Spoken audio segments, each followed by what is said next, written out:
Assalamualaikum warahmatullahi wabarakatuh. Selamat datang di channel kita Ahya Studio. Kami akan berbagi kisah Islami, kisah Rasul, sejarah Islam, hikmah, dan sebagainya. Agar kami semangat dalam berbagi kisah, jangan lupa tekan tombol like dan subscribe channel ini. Mari kita simak kisah Uwais Al-Qarni. Bagaimana ia bisa megah di langit, tapi tidak dikenal di bumi. Uwais Al-Qarni adalah seorang pemuda dari Yaman yang hidup di zaman Nabi Muhammad. Uwais bukan orang yang kaya, melainkan hanya seorang fakir dan yatim yang hanya hidup berdua dengan ibunya yang lumpuh dan buta. Sehari-hari, Uwais hidup dengan mengandalkan penghasilannya dari menggembala domba. Hasil yang ia dapatkan hanya cukup untuk makan ibunya, sedangkan apabila ada kelebihan, terkadang ia gunakan untuk menolong tetangganya yang juga kesusahan. Selebihnya Uwais sering berpuasa. Hidupnya hanya ia gunakan untuk beribadah kepada alam dan berbakti kepada ibunya, karena ayahnya sudah lama meninggal. Uwais merasa sangat sedih setiap kali melihat tetangganya yang lepas pergi menemui Nabi Muhammad. Ia belum pernah menemui beliau padahal dirinya sangat ingin bertemu. Namun, di saat yang sama ibunya tidak bisa ia tinggalkan. Saking cintanya kepada Nabi Muhammad, ketika ia mendengar ada yang melempari Rasulullah hingga membuat giginya patah, Uwais turut mematahkan giginya dengan batu hingga patah. Hal ini ia lakukan sebagai bentuk kecintaannya yang mendalam kepada Nabi Muhammad yang bahkan belum pernah ia temui itu. Ia selalu bertanya-tanya, kapankah ia bisa bertemu dan memandangi wajah beliau dari dekat. Akhirnya, pada suatu hari ia ungkapkan semua isi hatinya kepada ibunya dan meminta izin untuk bisa bertemu dengan Nabi Muhammad. Ibunya pun mengizinkannya untuk pergi ke Madinah. Ibunya berpesan kepada Uwais, "Pergilah wahai Uwais, anakku. Temuilah Nabi di rumahnya. Dan bila telah berjumpa dengan Nabi, segeralah engkau kembali pulang." Dengan hati yang sangat gembira, ia akhirnya tiba di Madinah. Di depan pintu rumah Nabi Muhammad, ia mengetuknya. Setelah pintu dibuka, ternyata yang menyambutnya bukan Rasulullah sendiri, melainkan Aisyah istri Nabi. Saat itu Nabi sedang berada dalam peperangan, sehingga beliau tidak bisa menemuinya. Uwais sangat kecewa. Bahkan ketika sampai di rumah Nabi, ia belum juga bisa menemui beliau.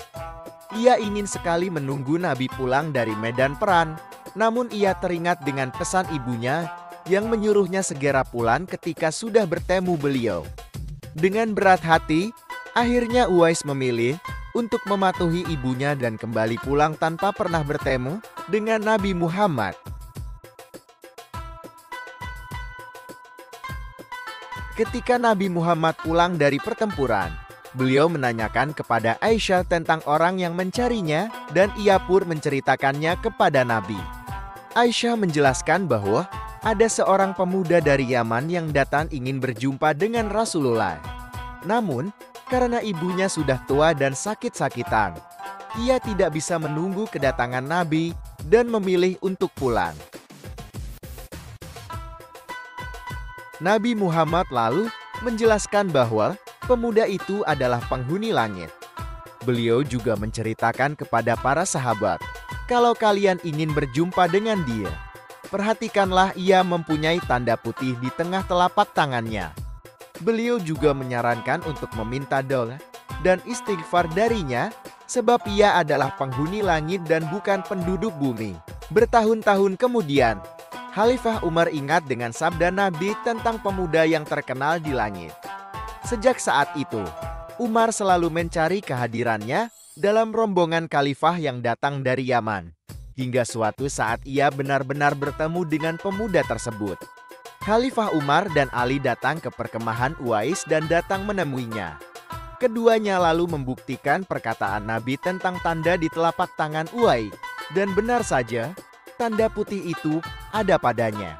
Umar dan Ali lantas meminta Uwais untuk membacakan doa dan istighfar untuk mereka. Namun ditolak oleh Uwais, seraya berkata, "Sayalah yang harus meminta doa pada kalian." Lalu, Umar dan Ali tetap setelah itu. Umar hendak memberikan jaminan hidup kepada Uwais. Olehnya, ia berkata, "Hamba mohon supaya hari ini saja hamba diketahui orang. Untuk hari-hari selanjutnya, biarlah hamba yang fakir ini tidak diketahui orang lagi." Meminta untuk didoakan. Akhirnya Uwais melakukannya. Beberapa tahun kemudian, Uwais meninggal dunia.